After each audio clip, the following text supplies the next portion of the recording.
সবার আগে বাংলাদেশ নাকি সবার আগে ক্ষমতা, এই প্রশ্নটা এখন ঘুরে ফিরে সামনে আসছে। কারণ বর্তমান প্রধানমন্ত্রী জনাব তারেক রহমান তার প্রতিপাদ্য স্লোগানে বলেছেন সবার আগে বাংলাদেশ।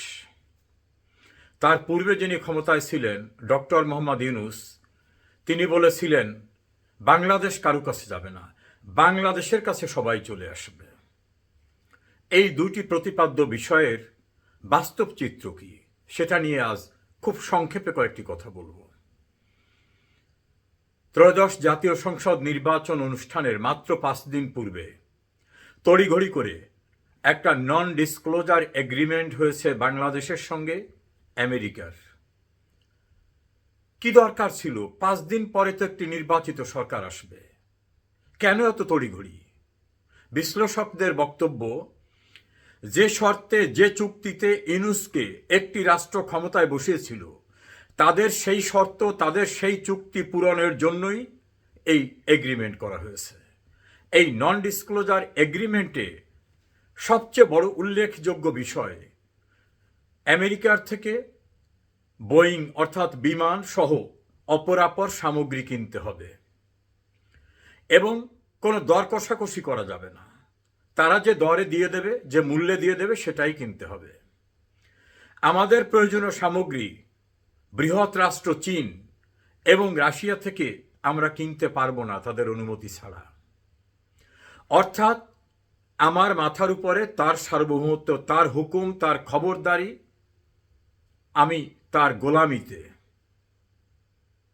অর্থাৎ আমার নিজের কোনো স্বকীয়তা থাকবে না এবং এমন মূল্যে মালামাল কিনতে হবে যার চেয়ে অনেক কম মূল্যে আমরা বাইরের থেকে কিনতে পারি। ধরুন যদি গমের কথা বলি, বিদেশ থেকে আমরা বাজার যাচাই বাছাই করে কম মূল্যে গম আনতে পারবো, তা কেনা যাবে না, আনতে হবে তাদের কাছ থেকে। কৃষি জাতীয় পণ্য আনতে হবে তাদের কাছ থেকে। আমার যদি বিমানের প্রয়োজন হয় বোয়িং, আমি দর কষাকষি করে ফ্রান্স সহ অন্যান্য দেশ থেকে আনতে পারতাম, তা পারবো না। তারা যে মূল্য নির্ধারণ করে দেবে সেই মূল্যে তাদের কাছ থেকে আমার আনতে হবে। সবচেয়ে ডেঞ্জারাস, অন্য কোনো দেশের থেকে খুব প্রয়োজনীয় কিছু কিনতে গেলে তার অনুমতি নিতে হবে। তাহলে আমার স্বাধীনতা, আমার সার্বভৌমত্ব কোথায়? এটাকে বলে গোলামি চুক্তি। আমাদের দেশে এক শ্রেণীর মানুষ সবসময় স্লোগান দিয়ে বলতেন আজাদি না গোলামি, গোলামি না আজাদি, দিল্লি না ঢাকা। তারা কখনো স্লোগান দিয়ে বলেন নাই ইসলামাবাদ নাকি ঢাকা, ঢাকা না আমেরিকা, তারা বলেন নাই। সেই মানুষগুলোও কিন্তু এখন পার্লামেন্টে অনেকে গেছেন, অনেকে পার্লামেন্টের বাইরে আছেন। তাদের মুখে কুলুপ এঁটে বসে আছে।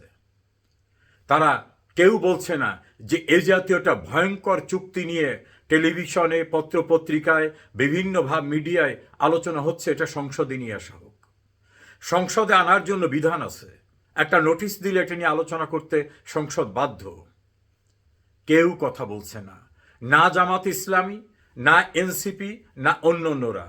এমনকি সোচ্চার হয়ে থাকা জুনায়েদ সাকি, আন্দালিব রহমান পার্থ, তারাও মুখে কুলুপ এঁটে বসে আছেন। কেউ কোনো কথা বলছেন না, যারা সবসময় বলতেন আজাদি না গোলামি। এখন যে গোলামি চুক্তিটা হলো, এ নিয়ে কেউ কথা বলছেন না। একমাত্র সংসদ সদস্য ব্যারিস্টার রুমিন ফারহানা কথা বলতে গেলে তাকে টেকনিক্যালিটি দেখিয়ে স্পিকার তার আলোচনা বন্ধ করে দেন। তিনি নোটিশ দিতে গেলে যে নোটিশে সমর্থক দরকার, সেই সমর্থক হয়তো তার নেই, কিন্তু তারপরে রুমিন ফারহানা চেষ্টা করেছেন। এ জাতীয় চুক্তি করতে হলে রাষ্ট্রের রাজনৈতিক প্রতিনিধিত্ব, নির্বাচিত সরকার হতে হয়। ইউনূস সরকার কি তা ছিলেন? খুবই ইম্পর্ট্যান্ট কথা। শেখ হাসিনা দেশ ছাড়ার পরে রাষ্ট্রপতি শাহাবুদ্দিন সুপ্রিম কোর্টে একটা রেফারেন্স পাঠিয়ে বলেছিলেন অন্তর্বর্তীকালীন সরকার গঠন করতে চান। সুপ্রিম কোর্ট অত্যন্ত সতর্কতামূলকভাবে বলেছে অন্তর্বর্তীকালীন ব্যবস্থা হিসাবে জরুরি নির্বাহী কার্য সম্পাদনের জন্য রাষ্ট্রপতি, প্রধান উপদেষ্টা, অন্যান্য উপদেষ্টা নিয়োগ এবং তাদের শপথ পড়াতে পারেন। মনে রাখবেন, জরুরি নির্বাহী কাজের জন্য বিদেশের সঙ্গে এ জাতীয় বড় একটা চুক্তি কি জরুরি নির্বাহী কাজের আওতায় আসে? অবশ্যই না।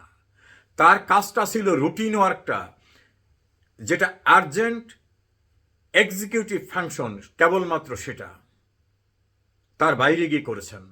5 দিন পরে নির্বাচিত সরকার আসবে, তাদের জন্য অপেক্ষায় রাখলেন না ডক্টর মোহাম্মদ ইউনূস। তিনি লন্ডনের চাথাম হাউসে বিবিসি সাংবাদিকরা যখন বলছিল তড়িঘড়ি করে কেন বিভিন্ন চুক্তি আপনি করছেন, তখন তিনি বলছিলেন বাংলাদেশের লোকরা এসব বোঝে না, তারা টাকা পেলেই ভোট দিয়ে দেয়। অর্থাৎ ভোটারদের অসম্মান করে ভোটাররা বোঝেন না, উনি সব বোঝেন। এইভাবে উনি এই চুক্তি করে গেলেন। দ্বিতীয়ত, এই চুক্তির বিষয় মহামান্য রাষ্ট্রপতিকে জানাতে হবে, এটা সাংবিধানিক বিধিবিধান, বাধ্যতামূলক বিধিবিধান। মহামান্য রাষ্ট্রপতি জনাব শাহাবুদ্দিন বলেছেন অতি সন্তর্পণে এগুলো করা হয়েছে, তাকে কিছুই জানানো হয়নি। তাহলে সংবিধান লঙ্ঘন হয়েছে। এক হচ্ছে ইউনূসের কোনো ক্ষমতা ছিল না, দ্বিতীয় হচ্ছে সংবিধান লঙ্ঘন হয়েছে, তৃতীয় হচ্ছে এটা রাষ্ট্রবিরোধী, রাষ্ট্রের স্বাধীনতা, সার্বভৌমত্ব এবং স্বার্থবিরোধী। তার পরবর্তী হচ্ছে যে সরকার ক্ষমতা এলেন, যে পার্লামেন্ট গঠিত হলো, সেই পার্লামেন্টে এই বিষয়কে উপস্থাপন করতে হবে, কারণ রাষ্ট্রের নিরাপত্তা, রাষ্ট্রের স্বার্থ জড়িত। সেখানে এটা উত্থাপিত হচ্ছে না এবং সেটা নিয়ে কোনো আলোচনার ব্যবস্থা করা হচ্ছে না। তাহলে কি ইউনূস ক্ষমতা আসার জন্য যে চুক্তি করে এসেছিল অন্য দেশের স্বার্থ নিশ্চিত করার, তার ধারাবাহিকতায় এখন যারা আছেন তারাও সবার আগে বাংলাদেশ, এটা সঠিক নয়। সবার আগে ক্ষমতায় টিকে থাকা, এটাই কি সঠিক? তাহলে ইউনূসের যে স্লোগান ছিল আমরা কারো কাছে যাব না, সবাই আমাদের কাছে আসবে, তারেক রহমান প্রধানমন্ত্রী, তার স্লোগান ছিল সবার আগে বাংলাদেশ। কিন্তু সবার আগে বাংলাদেশকে বিকিয়ে দিয়ে যে স্বার্থ বিসর্জন দেওয়া গোলামি চুক্তি হলো, সেটা কি তিনি অ্যাপ্রুভ করে যাবেন? তাহলে সবার আগে বাংলাদেশ নাকি সবার আগে ক্ষমতা? আলোচক, বিশ্লেষক, অর্থনীতিবিদদের অভিমত সবার আগে ক্ষমতা নিয়ে ডক্টর ইউনূস এবং তার উত্তরাধিকারীরা বাংলাদেশের স্বার্থ বিসর্জন দিয়ে গোলামি চুক্তি করেছেন, যার সঙ্গে জামাত ইসলামী এবং বিএনপি জড়িত মর্মে, সম্মতি দিয়েছে মর্মে বর্তমান সরকারের পররাষ্ট্রমন্ত্রী খলিলুর রহমান বলেছেন তাদের সম্মতিতে এই চুক্তি হয়েছে। আর যারা চিৎকার করে কথা বলতেন, জোনায়েদ সাকি, আন্দালিব রহমান পার্থ সহ অন্যান্যরা, এনসিপির নাহিদ সহ অন্যান্যরা, তারা মুখে কুলুপ এঁটে বসে আছেন। তাহলে পরিষ্কার, দেশ নয়, দেশের স্বার্থ নয়, সবার আগে বাংলাদেশ নয়, সবার আগে ক্ষমতা এবং ক্ষমতার ভাগাভাগি। এই অপরাধ, এই অন্যায় একদিন টিকবে না, ততক্ষণে বাংলাদেশের অপূরণীয় ক্ষতি হয়ে যাবে। তাদের কাছে সবার আগে ক্ষমতা, সবার আগে বাংলাদেশ নয়।